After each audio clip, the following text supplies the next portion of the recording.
Hello everyone, स्वागत है आपका आज की इस ऑनलाइन क्लास के अंदर।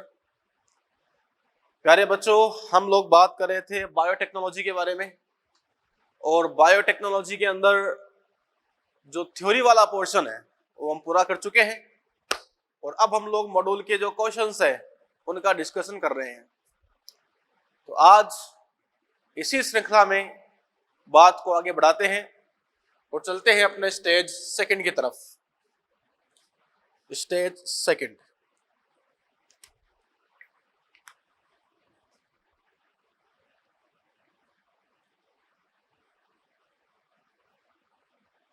Stage second.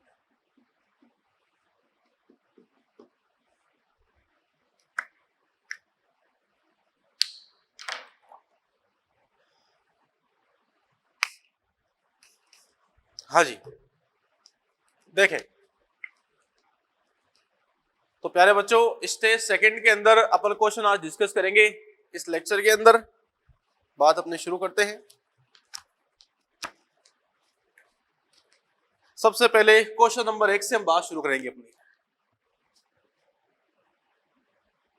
Question number 1, BT कपास नहीं है एक जीएम पादप। तो बच्चों, बीटी कपास तो जीएम पादप है, क्योंकि बीटी कपास का मतलब क्या है? ऐसा कपास का पादप जिसमें आपने बीटी जीन डाला है, जिसमें आपने क्राई जीन डाला है, वो बीटी कपास है। कीटों के लिए प्रतिरोधक बिल्कुल है। एक जीवाणुविक जीन प्रदर्शित करने वाला तंत्र बिल्कुल है। सभी पीड़कनाशकों के लिए प्रतिरोध ना बच्चों, ये सभी पीड़कनाशकों के लिए प्रतिरोध नहीं है। ठीक है, इसका हो गया चौथा। मेरे ख्याल से क्वेश्चन अपन कर चुके हैं। हाँ जी,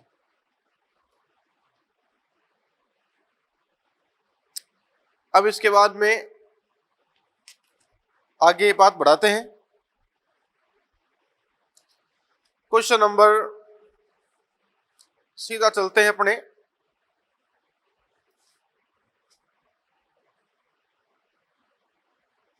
7 पर। क्वेश्चन नंबर 7, निम्न में से किसके कारण पीसीआर पॉलीमरेज चेन रिएक्शन प्रसिद्ध है?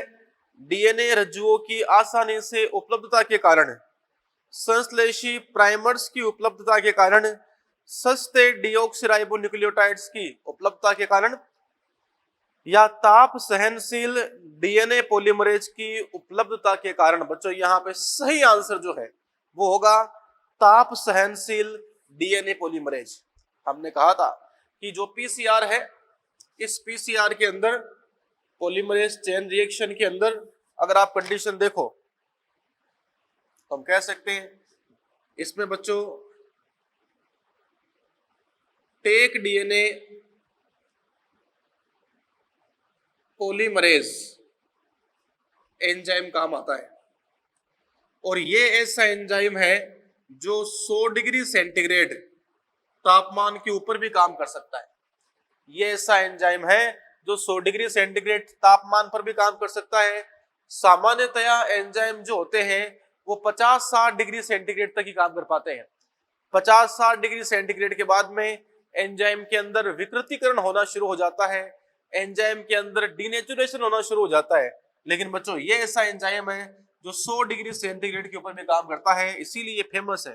तो बच्चों, इसका सही आंसर हम दे देंगे 4। इसके बाद में क्वेश्चन नंबर 8, निम्न में से कौन सा जीवाणु सीमाकारी एंडोन्यूक्लियस का स्रोत नहीं है?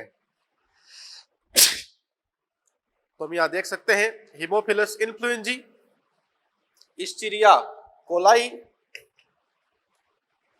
इसके अलावा एग्रोबैक्टीरियम ट्यूमिफेशियंस, इसके अलावा बैसिलस एबाइलुकी।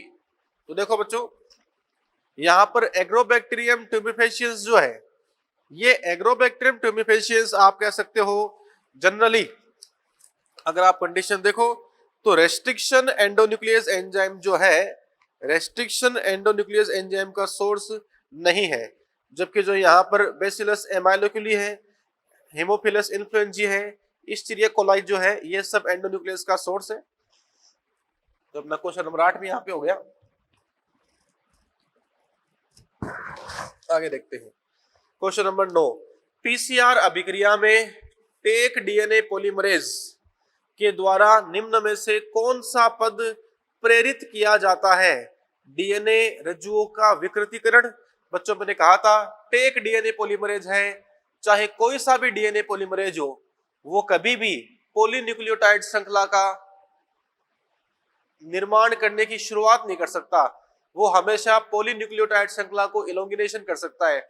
और ये डीएनए पॉलीमरेज चाहे टेक डीएनए पॉलीमरेज हो, ये कभी भी पॉलीन्यूक्लियोटाइड श्रृंखला जो है उसका निर्माण शुरू नहीं कर सकता, हाँ उसका प्रसारण कर सकता है। तो हम यहाँ पे कह सकते हैं कि टेक डीएनए पॉलीमरेज जो है वो पॉलीन्यूक्लियोटाइड श्रृंखला का इलोंगिनेशन करता है। अर्थात यहाँ पे सही उत्तर जो आपका हो जाएगा प्राइमर सिरों का डीएनए रज्जुओं पर प्रसार, कि प्राइमर के आगे डीएनए की चेन बना देना। Question number 10। एक जीवाणु कोशिका में मनुष्य जीन युक्त पुनर्योगज डीएनए की सहायता से रूपांतरण करवाया जाता है, लेकिन रूपांतरित कोशिकाओं ने वांछित प्रोटीन का उत्पादन नहीं किया, इसका कारण हो सकता है? देखे बच्चों, अच्छा क्वेश्चन है। क्वेश्चन नंबर 10 है ये।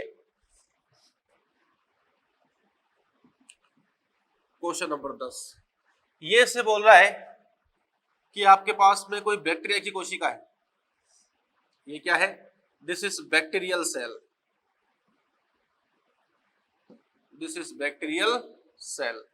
और उसके बाद में ये जो आप यहां पर देख रहे हो, आपके पास में सपोज एक ये प्लाज्मिड था, और मान लीजिए इस प्लाज्मिड के साथ में आपने डाल दिया मनुष्य का जीन। सपोज ये जो है वो ह्यूमन जीन है, और आपने इस आरडीएनए को डाल दिया बैक्टीरिया के अंदर। तो हमने क्या किया, जो बैक्टीरिया है इस बैक्टीरिया में डाल दिया आरडीएनए। तो इस बैक्टीरिया में ये जो आरडीएनए है, इसमें यह जीन प्रोटीन का निर्माण नहीं कर सकता। क्यों? देखो बच्चों, ये जीन है मतलब डीएनए है, तो इस जीन से, इस डीएनए से पहले बन जाता है आरएनए। फिर जो आरएनए है उससे क्या बन जाता है? देखो, डीएनए से बन गया आरएनए, लेकिन याद करो आरएनए सबसे पहले कौन सा बनता है? एचएनआरएनए बनता है। सीधा हमने कहा था एमआरएनए नहीं बनता है। सबसे पहले जो डीएनए है उससे बनता है हेटेरोजेनस आरएनए, जिसमें एक्सोन और इंट्रोन दोनों होते हैं। अब आपको इन इंट्रोन्स को यहां से हटाना होता है, ठीक है। और बच्चों याद करो, इंट्रोन को हटाना और एक्सोन को जोड़ देना, इसको बोलते हैं आरएनए स्प्लाइसिंग। और आरएनए स्प्लाइसिंग की जो क्रिया है वो बैक्टीरिया कोशिका में नहीं पाया जाता। तो मनुष्य का जो जीन है, मनुष्य का जो डीएनए है, वो डीएनए आरएनए ही ढंग से नहीं बना पाएगा। उस डीएनए से, मान लीजिए उस डीएनए से वहां पे एचएनआरएनए बन जाएगा, लेकिन अब एचएनआरएनए के बाद में जो स्प्लाइसिंग की क्रिया है, इस स्प्लाइसिंग की क्रिया के लिए आवश्यक एंजाइम बैक्टीरिया में, प्रोकैरियोटिक कोशिका में होते नहीं है। तो यह हो जाएगा मनुष्य जीन में इंट्रोन उपस्थित होते हैं जिन पर जीवाणु प्रक्रिया नहीं करता, क्योंकि बच्चों जीवाणु के पास में ऐसा कोई कॉन्सेप्ट ही नहीं होता कि वो इंट्रोन्स को हटाकर एक्सोन को जोड़ के एमआरएनए बना दे, ऐसा उसमें सिस्टम है नहीं। 11, यदि कोई एक पुनर्योगज प्रोटीन को उच्च मात्रा में उत्पादन करना चाहता है तो अधिकतम उत्पादन के लिए निम्न में से किसका उपयोग करना पड़ेगा? क्वेश्चन नंबर 11 है भाई। आपको बनानी है एक पुनर्योगज प्रोटीन। तो जैसे ये अपने पास में है एक पात्र, ये क्या है? अपने पास में एक पात्र है। इस पात्र के अंदर आप लोग क्या करो, एक सिस्टम बनाओ। जैसे पात्र में पहले क्या भरा है? संवर्धन माध्यम भरा है। पात्र में भरा हुआ है संवर्धन माध्यम। ये यहाँ पे है इनपुट डिवाइस, यहां से पदार्थ अंदर जाते हैं, एंड ये यहां पर जो है वो है आउटपुट डिवाइस, यहां से पदार्थ बाहर आते हैं। तो बच्चों अगर आपको अधिक संख्या के अंदर पुनर्योगज प्रोटीन बनाना है तो लगातार क्या करो, जो कच्चा माध्यम है, जो ताजा माध्यम है वो देते रहो, और जब यहाँ प्रोटीन बनती है तो प्रोटीन निकलती रहती है। तो देखो बच्चों यहाँ पे कच्चे पदार्थ देते रहते हैं और यहाँ से प्रोटीन निकलती रहती है। इस प्रकार से लगातार अगर आप माध्यम को चेंज कर रहे हो, इसे कहा जाता है सतत प्रकार का संवर्धन। और एक होता है बैच कल्चरिंग। बैच कल्चरिंग में क्या होता है, बैच कल्चरिंग में बस माध्यम पैक हो जाता है, जितना माध्यम है उतना ही उत्पाद बनेगा। लेकिन सतत संवर्धन के अंदर क्या होता है, माध्यम नया डालते रहते हो और उत्पाद उधर से निकालते रहते हो, ये कंडीशन है। 12 आरएनए इंटरफेरेंस नियंत्रण से संबंधित है, तो आपको पता है तीसरा आंसर है। इसके बाद में 13वां क्वेश्चन आप इजीली कर लोगे। 14 क्वेश्चन जो है, निम्न में से कौन सा ट्रांसजेनिक जंतु उत्पन्न करने का उद्देश्य नहीं है। निम्न में से कौन सा ट्रांसजेनिक एनिमल का उत्पादन करने में सक्षम उद्देश्य नहीं है। रोगों का अध्ययन, हमने बात की थी, ट्रांसजेनिक एनिमल की सहायता से हम लोग रोगों का अध्ययन भी करते हैं, जैविक उत्पाद भी हम प्राप्त करते हैं, जैसे अल्फा-1 एंटीट्रिप्सिन, जैसे रोजीगाय। टीका सुरक्षा ये भी है। बीटी कपास, बच्चों बीटी कपास एक ट्रांसजेनिक प्लांट है। बीटी कपास एक जीएमओ है, ट्रांसजेनिक प्लांट है, लेकिन वो ट्रांसजेनिक एनिमल नहीं है। तो यहाँ पे आंसर हो गया आपका चौथा।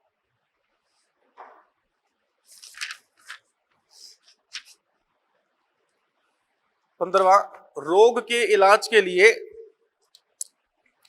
विशेषतः आनुवांशिक रोग के इलाज के लिए किसी व्यक्ति विशेष की कोशिकाओं एवं उत्तकों में जीन का प्रवेश कराया जाना क्या कहलाता है बच्चों, याद करो, जीन उपचार।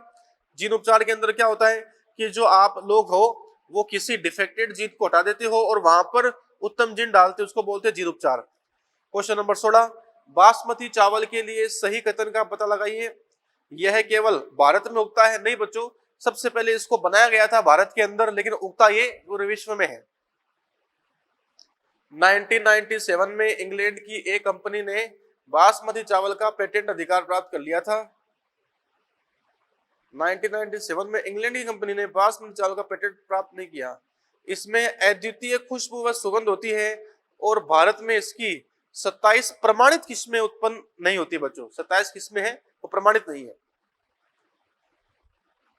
तो यह बिल्कुल सही आंसर कौन सा हो गया, तीसरा हो गया कि इसकी अद्वितीय खुशबू है। बाकायदा लाइन है एनसीईआरटी की कि बासमती चावल अपने स्वाद और खुशबू के लिए प्रसिद्ध है और इसकी 27 जातियां भारत में पाई जाती है, बिल्कुल सही है। 17, बीटी कपास में बीटी का मतलब है बैसिलस thuringiensis। 18वां क्वेश्चन, जीन थेरेपी का सबसे पहले उपयोग कब हुआ था, याद करो, एडीए डेफिशिएंसी के लिए किया गया था। 4 साल की बच्ची थी, 1990 में सबसे पहले इसका उपयोग हुआ था। 19वां क्वेश्चन, एंटीसेंस एक तकनीक है, एक जीन का चयनित रूप से प्रदर्शन रोकना, विभिन्न जातियों की आनुवांशिक सामग्री को संलेखित करना, कोशिकाओं तथा कोशिकांगों को संलयन कराना, कोशिकाओं का एकांतरण अथवा स्थानांतरण। बच्चों एंटीसेंस का मतलब यहाँ पर ये होता है कि जो सामने वाला जीन है उस जीन का जो लक्षण है, जीन से जीन के लक्षण को उत्पन्न होने से रोकना, ये यहाँ पर एंटीसेंस प्रोसेस होती है। जैसे आपने कहा था कि साहब ये यहाँ पे है डबल स्टैंडर्ड एमआरएनए, ये क्या है, डबल स्टैंडर्ड एमआरएनए। तो डबल स्टैंडर्ड एमआरएनए जो होता है ना, डबल स्टैंडर्ड एमआरएनए जो हुआ करता है, अगर आप उसकी कंडीशन देखो तो हम कह सकते हैं इसकी उपस्थिति में निमेटोड का जो डीएनए था, उस डीएनए से बनने वाला आरएनए जो था वो प्रोटीन का निर्माण नहीं कर पा रहा था। इसको आपने कहा था आरएनए साइलेंसिंग। तो बच्चों ये यहाँ पर सेंस और एंटीसेंस का काम है, किसी जीन के कार्य को उत्पन्न होने से रोकना।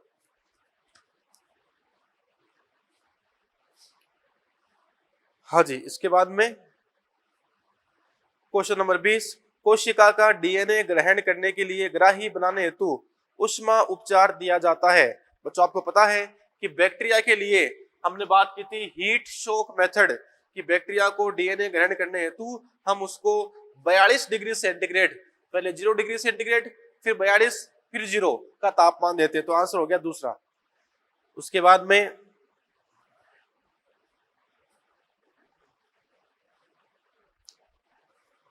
आप देख लो सीधा क्वेश्चन नंबर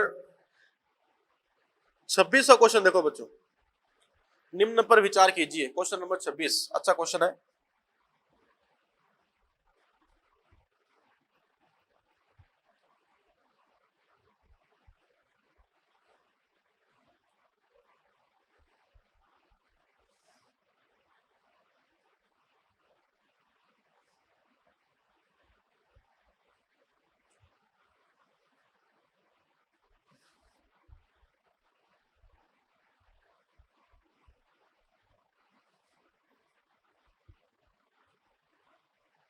हाँ जी, देखें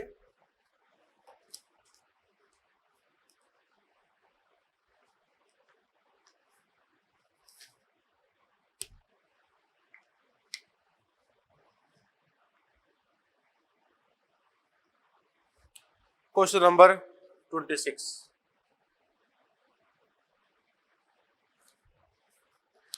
HIND थर्ड हेतु प्रतिबंधन स्थल, BAMH फर्स्ट हेतु प्रतिबंधन स्थल, PVU सेकंड हेतु प्रतिबंधन स्थल, एम्पिसिलिन हेतु प्रतिबंधित स्थल उपरोक्त में से कितने PBR 322 में पाए जाते हैं? तो देखो बच्चों, PBR 322 का चित्र जो है हमने बनाया था जब हमने वेक्टर की बात की थी। तो साहब PBR 322 में HIND थर्ड के लिए रेस्ट्रिक्शन साइट प्रतिबंधन स्थल बिल्कुल पाई जाती है, हमने बात की थी। BAMH फर्स्ट हेतु प्रतिबंधन स्थल बिल्कुल पाया जाता है। PBU सेकंड हेतु प्रतिबंधन स्थल पाया जाता है। एम्पिसिलिन के लिए रेजिस्टेंस जीन बकायदा को पता है कि एम्पिसिलिन और टेट्रासाइक्लिन दोनों के लिए जो आप कह सकते हो प्रतिरोधी जीन है वो पाए जाते हैं PBR 322 के अंदर। तो यहाँ पे सही आंसर जो है वो हो गया पहला ऑप्शन। अब बच्चों आप यहाँ पे आओ क्वेश्चन नंबर 27 पर।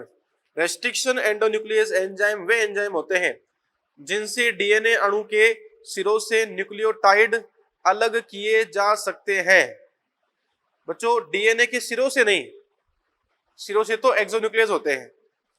दूसरा ऑप्शन, जो डीएनए अणु के भीतर विशिष्ट स्थलों पर कट लगा सकते हैं, ये बच्चों बिल्कुल सही है। जो विशिष्ट न्यूक्लियोटाइड अनुक्रम को पहचान से ताकि डीएनए लाइगेज का आमंत्रण किया जा सके। बच्चों रेस्ट्रिक्शन एंजाइम का काम जो है वो विशिष्ट अनुक्रम को पहचानना ही नहीं है बल्कि वहां पे कट लगाना है। तो तीसरा गलत हो गया। चौथा है जो डीएनए पॉलीमरेज एंजाइम की क्रिया को रोक दे, ऐसा नहीं है, तो यहाँ पे आंसर हो गया दूसरा। 28वां क्वेश्चन देखो, पुनर्योगज कोशिकाएं अपुनर्योगज कोशिकाओं से क्रोमोजेनिक पदार्थ युक्त संवर्धन माध्यम में रंग उत्पन्न करने की क्षमता के आधार पर पहचान जा सकती है। इस प्रक्रिया में एक एंजाइम जीन को निष्क्रिय कर देता है जिसे कहा जाता है निवेशी निष्क्रियता। याद करो बच्चों, पढ़ाया था मैंने आपको वैकल्पिक वर्ण योग्य चिन्हक। जब आप वांछित जीन को डालते हो Z जीन की जगह पर तो Z जीन निष्क्रिय हो जाता है। अब वो बीटा गैलेक्टोसाइडेज एंजाइम का निर्माण नहीं कर पाता जिससे बनने वाली कॉलोनी जो है वो कलरलेस हुआ करती है। 29वां क्वेश्चन, आरडीएनए तकनीक में किसी वांछित उत्पाद का उत्पादन करने के लिए पुनर्योगज कोशिकाओं को संवर्धन माध्यम में संवर्धित करते हैं जिसमें उपयोग हुआ माध्यम निकलता रहता है जबकि नया माध्यम डलता रहता है। इसे बच्चों कहा जाता है सतत संवर्धन। ऑप्शन सेकंड है, अभी बात की थी अपन ने। 30वां क्वेश्चन 30 नंबर क्वेश्चन है, निम्न में से किस पुनर्योजित डीएनए तकनीक में साधन के रूप में उपयोग में नहीं लिया जा सकता? तो देखो बच्चों, प्लास्टिड का उपयोग नहीं होता है, ठीक है। पॉलीमरेज एंजाइम का उपयोग होगा, लाइगेज का होगा, रेस्ट्रिक्शन एंजाइम का होगा, प्लास्टिड का उपयोग नहीं होगा। 31वां क्वेश्चन, रासायनिक इंजीनियरिंग प्रक्रमों में रोगाणु रहित वातावरण उत्पन्न करना आधुनिक जैव प्रौद्योगिकी की कईयों में से एक मूल तकनीक है। निम्न में से कौन सा कथन सबसे सार्थक रूप से इस तकनीक का उद्देश्य पूरा करता है? प्यारे बच्चों, ये बात चल रही है केमिकल इंजीनियरिंग की। मैंने बताया था आपको कि मॉडर्न बायोटेक्नोलॉजी जो होती है, आधुनिक बायोटेक जो है, आधुनिक बायोटेक के अंदर दो मुख्य तकनीकें हैं, जेनेटिक इंजीनियरिंग और केमिकल इंजीनियरिंग। तो यहाँ बात चल रही है केमिकल इंजीनियरिंग के बारे में। रासायनिक इंजीनियरिंग प्रक्रमों में उन टीकों तथा प्रतिजैविकों का एक साथ उत्पादन किया जाना संभव है जो समान चिकित्सकीय अनुप्रयोगों में उपयोगी है। पुनर्योगज डीएनए का उत्पादन एक या एक से अधिक वांछित जीन को चुने हुए जीवों में स्थानांतरित करने में सहायक है। पराजिनी जंतु आधुनिक जैव तकनीक के द्वारा बेहतर चिकित्सकीय सेवा प्रदान करने में सचमुच उपयोगी है। रासायनिक इंजीनियरिंग प्रक्रमों में सूक्ष्म जीव संदूषण रहित वातावरण केवल वांछित सूक्ष्म जीवों या सुकेंद्रीय कोशिकाओं में अधिक मात्रा में वृद्धि में सहायक है। बच्चों, केमिकल इंजीनियरिंग का मतलब ही क्या है? जेनेटिक इंजीनियरिंग का जो उत्पाद है उसकी संख्या बढ़ाना रोगाणु रहित माध्यम में, इसे हम लोग बोलते हैं केमिकल इंजीनियरिंग। 32 नंबर क्वेश्चन, 32वां क्वेश्चन, प्रथम पुनर्योगज डीएनए का निर्माण साल्मोनेला टाइफिमोरियम के सहज प्लाज्मिड में एंटीबायोटिक प्रतिरोधी कूटलेखन जीन के जुड़ने से हो सका। निम्न में से कौन सा प्लाज्मिड का सही वर्णन नहीं है? स्वतः प्रतिलिपिकरणीय है। बच्चों, प्लाज्मिड में ओरिजिन है तो बिल्कुल वो स्व प्रतिकृति कर सकता है। दूसरा आणविक वर्ताकार, दूसरा वर्ताकार है बच्चों, बिल्कुल सही बात है, वर्ताकार ही होता है प्लाज्मिड। नंबर 3 गुणसूत्र बाह्य डीएनए, जैसे बच्चों इस प्रकार से होता है प्लाज्मिड, ये प्लाज्मिड है, ठीक है। तो बैक्टीरिया कोशिका जो होता है, इस बैक्टीरिया की कोशिका के अंदर 2 प्रकार के डीएनए होते हैं। बैक्टीरियल कोशिका में 2 प्रकार का डीएनए है।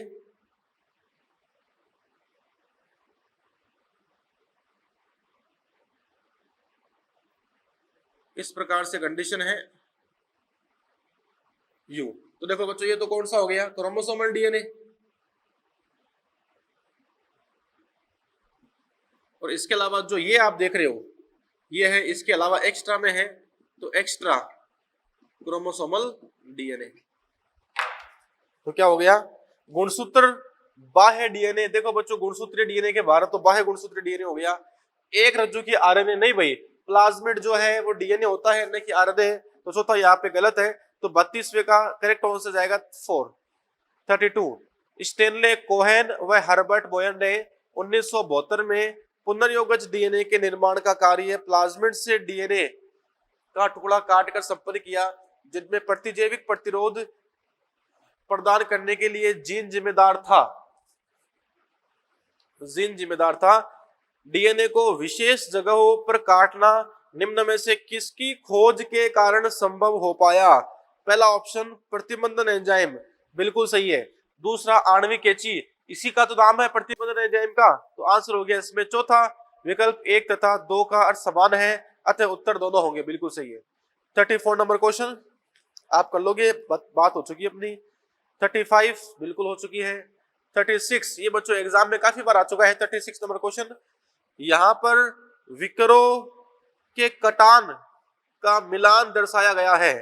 इकोआर फर्स्ट जी और ए के बीच काट रहा है, SMAL CG के बीच काट रहा है, SCF फर्स्ट AT के बीच काट रहा है, BAMHI H फर्स्ट GG के बीच काट रहा है। तो बच्चों यहाँ पर A और D सही है, आंसर हो गया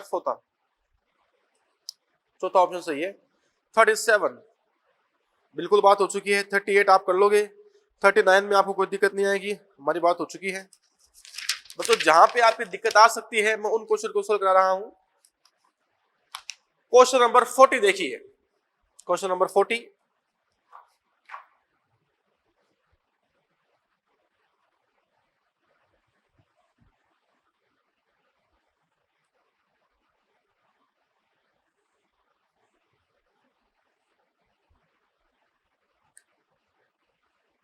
हाँ जी, क्वेश्चन नंबर 40 देखते हैं।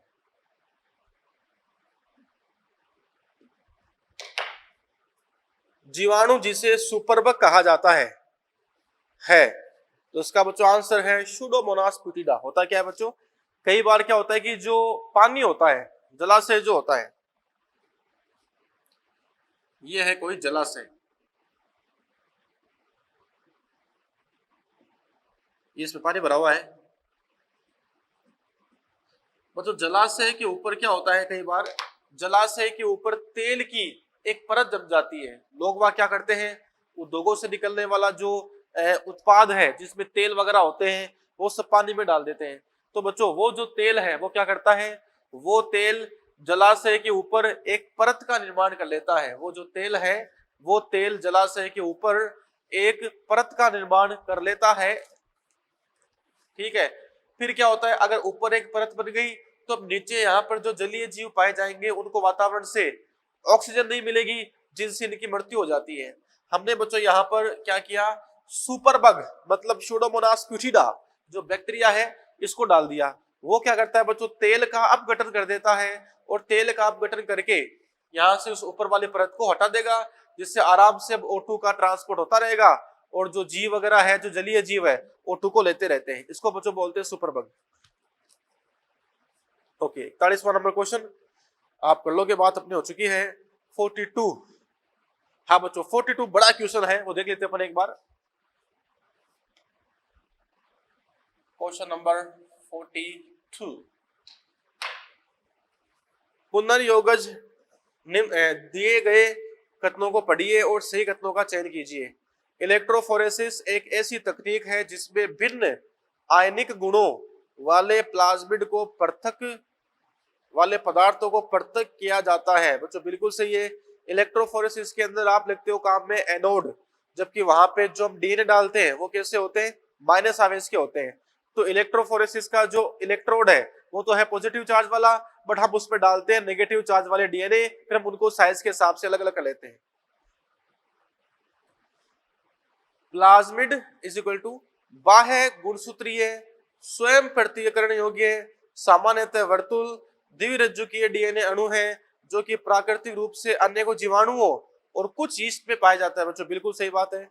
तीसरा, पुनर्योगज डीएनए अणु के निर्माण के समय एक एक्सोन्यूक्लियेज एंजाइम के उपयोग की सलाह नहीं दी जाती। बच्चों बिल्कुल सही है, हमने बात की थी कि रिकॉम्बिनेंट डीएनए तकनीक के निर्माण के लिए, रिकॉम्बिनेंट डीएनए तकनीक के निर्माण के लिए आपको रेस्ट्रिक्शन एंडोन्यूक्लियस एंजाइम का उपयोग करने की एडवाइस देते हैं, न कि एक्सोन्यूक्लियस का उपयोग करने की एडवाइस देते हैं।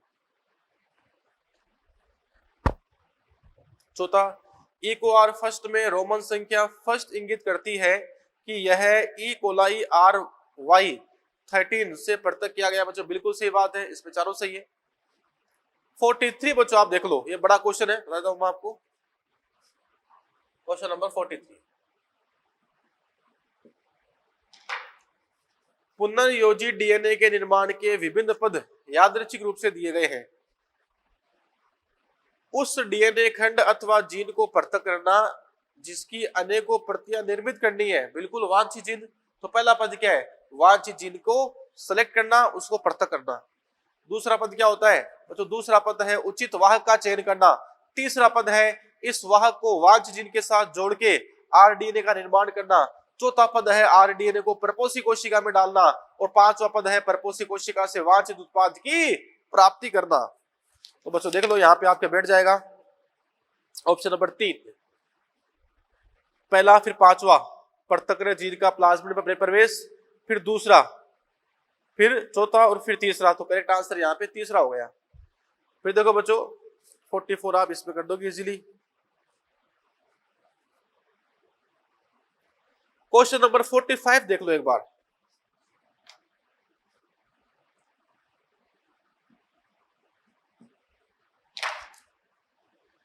यदि एक पुनर्योगज डीएनए जिसमें एम्पिसिलिन प्रतिजैविक के लिए प्रतिरोधकता उत्पन्न करने वाला जीन है को ई कोलाई कोशिका में डाल दिया, तो पोषक कोशिका एम्पिसिलिन प्रतिरोधकता के लिए अभिरूपांतरित हो जाती है।